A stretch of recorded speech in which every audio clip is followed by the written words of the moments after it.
Isabel Cordero Carrión es licenciada en Matemáticas en la Universidad de Málaga y Valencia, doctora en Astrofísica por la Universidad de Valencia. Actualmente ocupa el puesto de profesora en la Facultad de Matemáticas, en el área de Matemática Aplicada.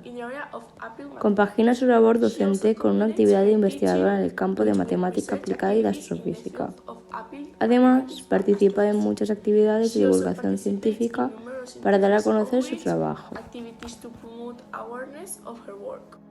Isabel participa en la colaboración internacional LIGO-Virgo-Cagra, una colaboración que trabaja detectando ondas gravitatorias producidas por diferentes eventos astrofísicos.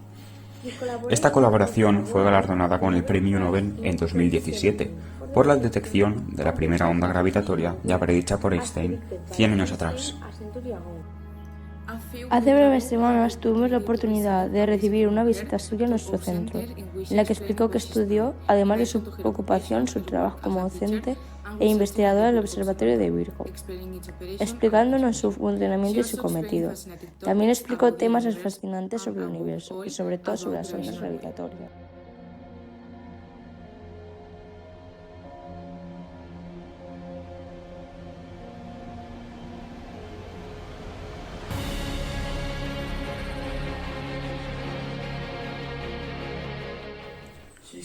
Nos explicó temas muy interesantes como el bosón de Higgs, la gravedad o el funcionamiento del espacio-tiempo, y cómo se transmiten por él las ondas gravitatorias producidas en eventos como choques de agujeros negros o de estrellas de neutrones. Además de responder a nuestras preguntas sobre el universo interestelar y mucho más.